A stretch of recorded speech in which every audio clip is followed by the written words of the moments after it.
तर parallel combination मध्ये आपला कॅपॅसिटर आणि रेजिस्टर आहे. ठीक आहे. सो याच्या अक्रॉस आपलं व्होल्टेज आपण कन्सिडर करतो दॅट इज कॅपिटल व्ही. म्हणजे हे कुठलं सर्किट झालं? Parallel circuit.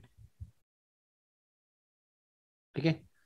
देन आता फेजर डायग्राम मध्ये आपल्याला ग्राफ कन्सिडर करावा लागतो current versus voltage, I versus V. Then it is passing through its origin O. It make an angle of phi inside आणि डो आउटसाइड. ठीक आहे. 90 डिग्री 45 डिग्री हा तुमचा फाय असतो. बट तसं बघितलं तर हा जो डो दिलेला आहे हा अँगल स्मॉल असतो फार. ठीक आहे. So this is current I. So maximum level is IC for capacitor current for both x-axis and y-axis. This is called as a phasor diagram. ठीक आहे. तर मग आता आपण यामध्ये बघितलं की कॅपॅसिटर आहे तर त्याचा कॅपॅसिटन्स हा परफेक्ट नसतो, कारण कॅपॅसिटर प्लेटमुळं, कनेक्टिंग वायरमुळं, पोलरायझेशनमुळं किंवा पॉवर लॉसमुळं. ठीक आहे. देन आपण जर dielectric material, dielectric as a air म्हणून आपण वापरलं, एअर म्हणजे समजतं ना की दोन प्लेटच्या मध्ये आपलं डायइलेक्ट्रिक मटेरियल हे काय आहे? एअर आहे. जर डायइलेक्ट्रिक मटेरियल एअर असेल देन तुमचा पॉवर जो लॉस आहे, ठीक आहे, हा काय होतो? फार कमी होतो. Power loss is very small. So dielectric material किंवा dielectric capacitor for air is a perfect. ठीक आहे. तर एअर हे डायइलेक्ट्रिक मटेरियलमुळे परफेक्ट म्हणून ओळखलं जातं. ठीक आहे. देन आता आपली ही जी फेजर डायग्राम आहे, ह्या फेजर डायग्रामवर आपण ज्यावेळेस म्हणजे ह्या सर्किट डायग्राम द्वारे when the voltage V is applied across the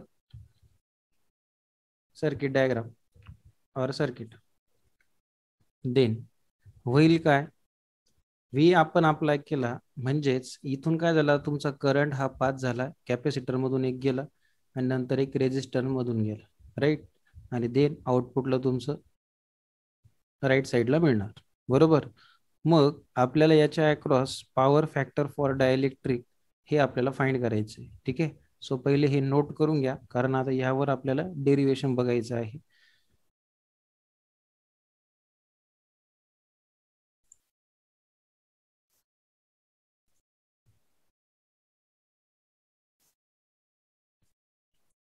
so power factor for dielectric, आता आपल्याला याचा पॉवर फॅक्टर काढायचा, कारण आपली हेडिंगच काय होती? लॉस अँगल आणि power factor of capacitor. So power factor of dielectric मध्ये काय करणार? First power factor. Power factor हा रिप्रेझेंट केला जातो दॅट इज कॉस फाय. हे सगळ्या टर्म आता नवीन आहे तुम्हाला. ठीक आहे. सो फाय जो हा अँगल असतो हा असतो 90 मायनस डो. का बरं 90 मायनस डो असतो? बघा आपला हा जो ग्राफ आहे इथं आपण फाय घेतला होता आणि इथं डो घेतला होता. बरोबर. देन याच्या अक्रॉस आपलं इथं आय आर, देन हा I, okay, then I R, right. ही आपण ऑलरेडी फेजर डायग्राम बघितलेली. मी ज्यावेळेस आता फाय हा अँगल घेतोय तर हा 90 मायनस डोच असणार आहे ना. बरोबर. सो पॉवर फॅक्टर म्हणजे P F is equals to cos phi. तर कॉस फायच्या जागी फायची किंमत किती टाकणार?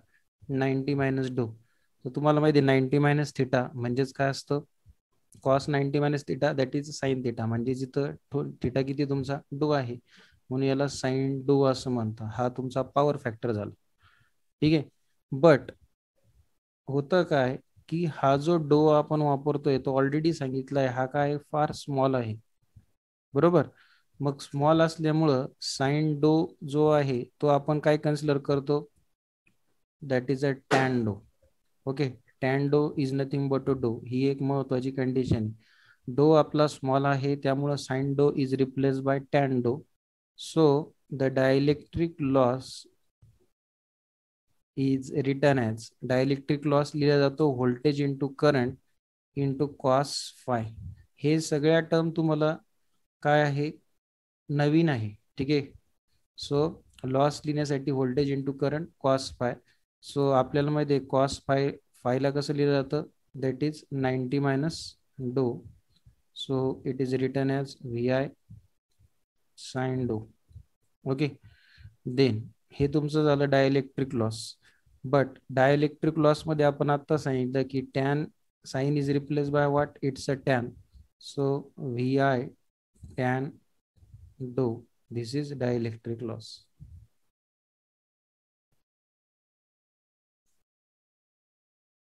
ठीक आहे. देन आता पुढं बघा, हे जे आपण इक्वेशन बघितलेलं आहे यामध्ये आपल्याला आता आय सी फाइंड करायचा. आय सी जर फाइंड करायचा म्हटलं किंवा V is equals to I into R असतं. सो ओम्स लॉनुसार so I is equals to काय असणार, व्ही बाय आर. सो मी जर आता कॅपॅसिटन्स करंट आय सी जर घेतला, देन इथं काय असणार आपलं voltage V divided by what, X C. आता हे जे कंडिशन आहे एक्स सी वाली, ही कंडिशन कशाची असते, पॅरलल प्लेटसाठी असते. ठीक आहे. पॅरलल ज्यावेळेस आपण कॉम्बिनेशन करतो त्यावेळेस एक्सीच्या फॉर्ममध्ये असतं. तर एक्सी इज अ रिॲक्टन्स म्हणतो आपण, कॅपॅसिटन्स रिॲक्टन्स, हे लक्षात असू दे. एक्सीला काय म्हणतात, कॅपॅसिटन्स रिॲक्टन्स. ठीक आहे. So capacitance reactance value is 1 omega C, ही व्हॅल्यू असते. बरोबर. सो तुम्ही ज्यावेळेस ही व्हॅल्यू यामध्ये पुट करणार, so I C is equals to V upon X omega C. But C कसा आहे तुमचा कॅपॅसिटर, पॅरलली, तर त्यामुळं सी पी. ठीक आहे. देन आता ही तुमची आय सी ची व्हॅल्यू झाली. बरोबर. त्यानंतर टॅन डोची सुद्धा व्हॅल्यू तुम्ही फाइंड करू शकता. टॅन डो कसा फाइंड करणार बघा, इथून तुम्ही 90 डिग्री टाकला म्हणजे आपला जो हा ग्राफ होता यामध्ये इथं तुमचा 90 डिग्री आला, इथं तुमचा आय सी आहे, इथं डो आहे. ठीक आहे. तुम्हाला फाइंड करायचा टॅन डो. टॅन डो वरून आपण कशाची व्हॅल्यू फाइंड करू शकतो, हा आपला बेस किती आहे, आय आर, म्हणजे हा पण किती झाला, आय आर. टॅन डोची व्हॅल्यू म्हणजेच अपोजिट अपॉन ऍडजसंट. अपोजिटला काय, I R divided by adjacent काय, आय सी. ठीक आहे. देन ज्यावेळेस तुम्ही ही आय सी ची व्हॅल्यू यामध्ये पुट करणार तर तुम्हाला टॅन डो ची व्हॅल्यू मिळून जाणार I R divided by X ची व्हॅल्यू किती असणार, V divided by omega C P. Right. So यामध्ये आय आर आपण आय सी ची व्हॅल्यू पुट केली. Okay. Then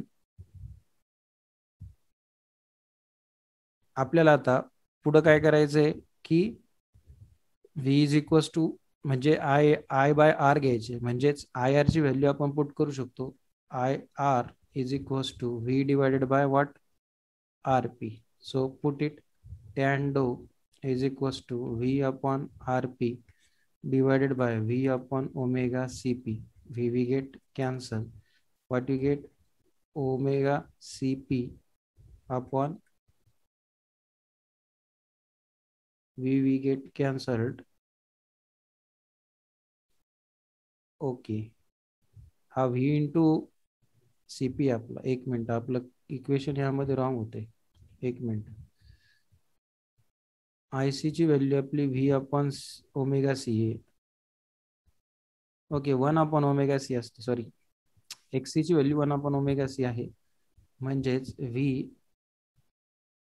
upon omega C P, म्हणजे हा ओमेगा सी पी वरती जाणार, म्हणजे V we get cancel. It is return as 1 upon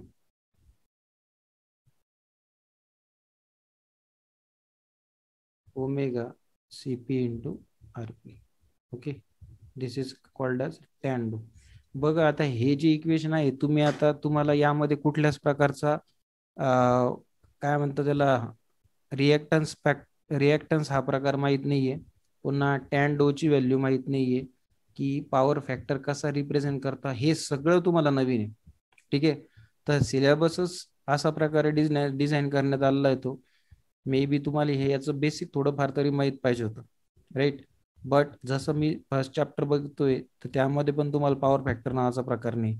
dielectric material ज्यावेळेस बघताय त्यामुळे तुम्हाला ही डायरेक्ट टर्म आहे. राईट. टर्म ह्या डायरेक्ट असल्यामुळे तुम्हाला याला मल्टिपल टाइम्स लिहावं लागणार. ठीक आहे. त्याला ऑप्शन नाही, कारण याचं जर प्रूफ तुम्हाला जर ऑलरेडी झाला असतं मागच्या सेम मध्ये, तर ही गोष्ट तुम्हाला सोपी गेली असती. बट असं काही दिसून येतंय का? नाही. ठीक आहे. तर याचं प्रूफ तुम्ही जर सेपरेट सेपरेट जर बघत गेले, तर हे डेरिव्हेशन 2 ते 4 पानाचं होऊन जाईल. पुढं तो एक तुम्हाला ते एक्झाम मध्ये पुन्हा ऍज अ आन्सर म्हणून पुन्हा कन्सिडर होणार नाही. राईट. कारण त्याचा प्रूफ लिहिण्यात काही अर्थ नाही तुम्हाला, बरोबर, कारण तुम्हाला डायरेक्ट टर्म वापरण्यात आलेले आहे. ठीक आहे. सो हे जे आहे इक्वेशन, हे आहे तुमचं कशाचं? दॅट इज पॅरलल कॅपॅसिटरचं. राईट. आता आपल्याला बघायचं काय? सिरीज कॅपॅसिटरचं. सो सिरीज कॅपॅसिटरची आपल्याला डायग्राम बघायची, याला नोट करून घ्या.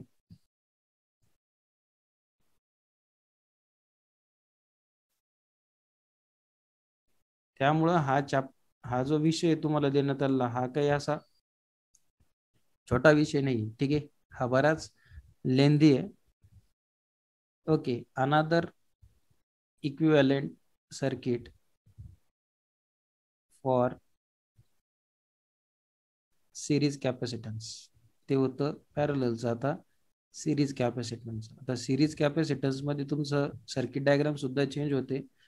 पुन्हा पॉवर, आपली जी याची डायग्राम होती फेजर डायग्राम, ती सुद्धा काय होईल? चेंज होईल. आर एस सी एस हा आपला करंट आहे ज्यावेळेस जाईल यामधून, तर काय होईल? हा आय सी होईल. ओके. आणि हा आर एस हा सिरीज रेजिस्टन्स आहे. S stand for series resistance, याला सिरीज कॅपॅसिटन्स, क्या कॅपॅसिटर. ठीक आहे. Capacitor current. ठीक आहे. आणि देन फेजर डायग्राम ही डाऊन साईडला जाईल. ती पॉझिटिव्ह फर्स्ट क्वाड्रंट मध्ये होती, आता ही फोर्थ क्वाड्रंटला. Voltage V 0, I R S current for resistance in series, then I divided by omega C S. आता ओमेगा सी एस याच्यासाठी पॉवर फॅक्टर पुन्हा चेंज होत असतो. ठीक आहे. बघा, यामध्ये आता आपल्याला पॉवर लॉस लिहायचा, तर पॉवर लॉस फाइंड करण्यासाठी आपल्याकडे इक्वेशन काय असतं? V I cos phi. बरोबर.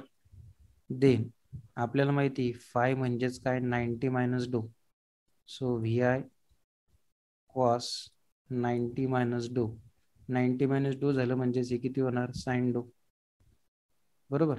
सो पॉवर लॉस हा तुम्हाला अपडेटेड मिळाला, व्ही आय साइन डो. बट इथं बघा, आता तुम्हाला करंटची value he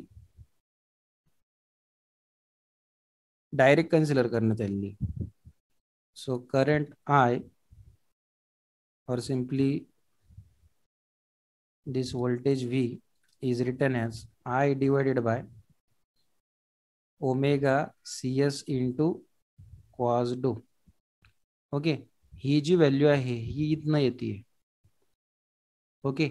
I upon omega C S, आणि त्याला सोबत काय देतो आपण? पॉवर फॅक्टर कॉस डो. ज्यावेळेस आपण यामध्ये ही व्हॅल्यू अबो इक्वेशन मध्ये पुट करणार, तर काय मिळणार बघा?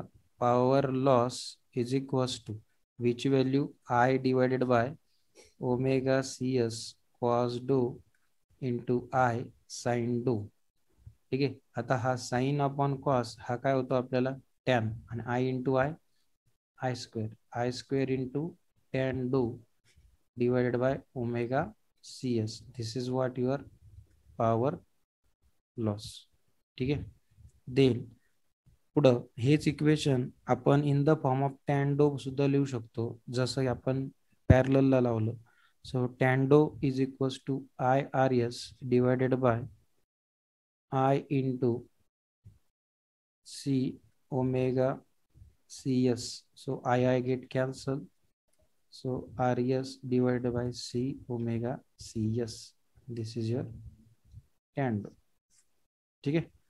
सो आणि विशेष म्हणजे हा अपॉन आहे, कारण तिथं सुद्धा आपण अपॉन घेतला होता, तर हे इक्वेशन चेंज होतं. तिथं पण आपलं चुकलं होतं बघा. R S into C omega C S. आता हा जो प्रकार आहे ओमेगा सी एस, आता हे एक्स सी, बट कशामध्ये असतं हे, सिरीज मध्ये तुमचा रिॲक्टन्स हा वेगळा असतो. ठीक आहे, तर याचं सुद्धा तुम्हाला प्रूफ नाही, राईट. देन आता आपण जे टॅन डो वगैरे वापरतोय, तर त्या tan delta as a capital D सुद्धा वापरता येतं. आपण याला म्हणतो काय, डेसिपेशन फॅक्टर. ठीक आहे, dissipation factor that is capital D. So D is equals to tan डो, right. So this is what your whole equation for loss angle power factor of capacitor. Okay. Then यानंतर आपल्याला बघायचं dielectric property of polymer system. आता इथपर्यंतच तुमचे point थोडेसे डोक्याला जास्त ताण देणार आहे, राईट. आता याच्या पुढे तशी काही पॉईंट नाहीये, समवॉट थेरी येते. बट तुम्हाला आता याचं वजन समजलं असेल की EM हा सब्जेक्ट काही छोटा मोठा असा नाही, बराच मोठा आहे. ठीक आहे, सो याला तुम्हाला वेळ द्यावाच लागणार. त्यासाठी हे व्हिडिओ बनवण्यात आले की तुम्ही ते पुन्हा रिपीट मध्ये बघा. ठीक आहे, so dielectric property of polymer system.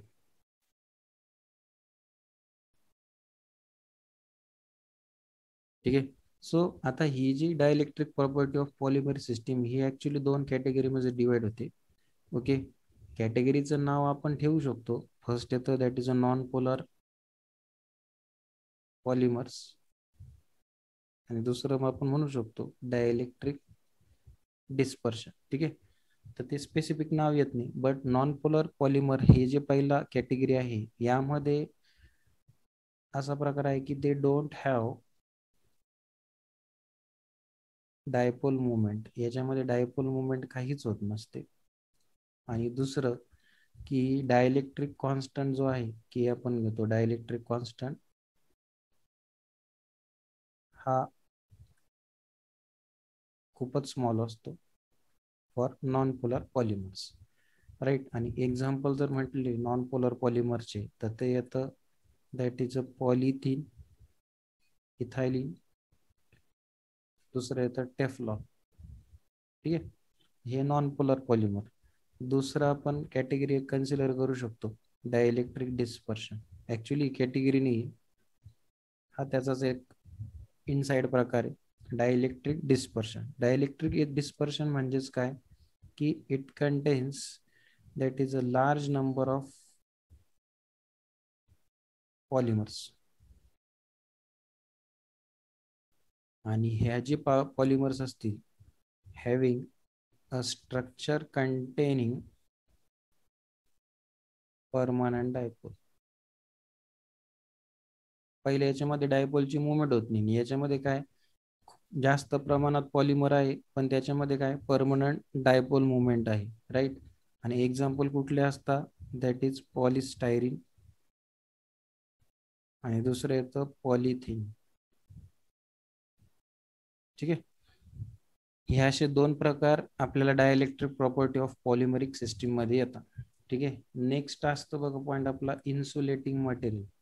Insulating material म्हणजे प्लास्टिक वगैरे किंवा पेपर, मायका, आपण असं म्हणतो त्याला इन्सुलेटिंग किंवा डायइलेक्ट्रिक मटेरियल असं म्हणतात. ठीक आहे, आता हे जे इन्सुलेटिंग मटेरियल आहे, तर याच्यामध्ये रेजिस्टन्स आपण जो वापरतो आर, रेजिस्टन्स इज किंवा रेजिस्टन्स ऑफ इन्सुलेटिंग मटेरियल, जे इन्सुलेटिंग मटेरियल वापरतो ना आपण, त्याचा रेजिस्टन्स हा कसा असतो, खूप जास्त असतो. आता याचा जर रेजिस्टन्स जास्त असेल, तर रेजिस्टन्स हा इनव्हर्सली प्रोपोर्शनल तो असतो टेम्परेचर. का बरं, कारण जसं तुमचं रेजिस्टन्स वाढला तसं टेम्परेचर तुमचं काय होतं, कमी होतं. बट जसं टेम्परेचर वाढलं तर तुमचं रेजिस्टन्स काय होईल, कमी होईल. का, कारण इट इज इनव्हर्सली प्रोपोर्शनल. ठीक आहे, देन नेक्स्ट प्रॉपर्टी आहे की resistance is depend upon moisture. आर्द्रता जी असते, ओलपणा, राईट, वातावरणामध्ये, तर याच्यावर सुद्धा तुमचा रेजिस्टन्स डिपेंड असतो. ठीक आहे, नंतर ह्या रेजिस्टन्स मध्ये काही इम्पॉर्टंट प्रॉपर्टी आहे. Important property regarding what, insulating material for DC supply. एक AC सप्लायसाठी एक आणि DC सप्लायसाठी. तर DC सप्लायसाठी काय महत्वाचं की इन्सुलेशन रेजिस्टन्स ही एक DC सप्लायसाठी महत्वाची, की जे वायरिंग वगैरे वापरतो ना आपण, त्याला वरतून कोटिंग असते तर त्याला इन्सुलेटिंग म्हणून वापरतो ना आपण. ते वरचं जे कवरिंग असतं लाल कलरचं वायर, पिवळ्या कलरचं, काळ्या कलरचं, ग्रीन कलरचं, ठीक आहे. तर ही त्याची इन्सुलेशन रेजिस्टन्स झालं. Second, that is electrical breakdown strength. Breakdown strength त्याची, ठीक आहे. DC सप्लाय म्हणजेच तुमचं हे ब्रेक ब्रेकआउट देतं, ब्रेकडाऊन स्ट्रेंथ दाखवते, ठीक आहे. ही याची इलेक्ट्रिकल ब्रेकडाऊन सिस्टम स्ट्रेंथ ही DC सप्लायची. नंतर AC सप्लायसाठी सुद्धा दोन प्रॉपर्टी आहे. तर AC सप्लायची दोन प्रॉपर्टी बघा. याच्यामध्ये डायइलेक्ट्रिक लॉस ही एक काय आहे, AC सप्लायची काय एक प्रॉपर्टी आहे. आणि दुसरी प्रॉपर्टी परमिटिव्हिटी. परमिटिव्हिटी म्हणजे ही एक यूज केलं जातं केबल कन्स्ट्रक्शनसाठी. जे आपण केबल वापरतो ना त्यामध्ये याचा उपयोग होतो. केबल कन्स्ट्रक्शनसाठी याचा उपयोग होतो हाय व्होल्टेज पॉवर डिस्ट्रीब्युशनसाठी. ओके. सो अशा प्रकारे हे आजचे डायलेक्ट्रिक किंवा इन्सुलेशन मटेरियल हे काय होतं यामध्ये फिनिश होतं, ठीक आहे. सो आजच्या लेक्चरमध्ये आपण काय बघितलं बघा. लेक्चर थोडंसं किचकट आहे आजचं किंवा झालं. तर यामध्ये आपण बघितलं डायइलेक्ट्रिक लॉसेस बघितले, ठीक आहे. तर हे लॉसेस का बरं होता, कारण ते इन्फिनाइट टाइमपर्यंत कुठलाहीच कॅपॅसिटर हा चार्ज होल्ड करून ठेवत नसतो, बरोबर.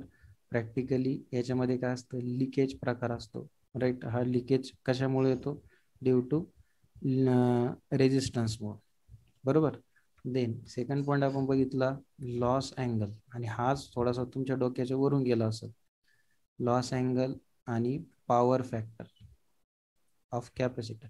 आता हा तुम्हाला पॉईंट डायरेक्ट देण्यात आलेला आहे, त्यात शिकवला तो त्याच पद्धतीने जाणार.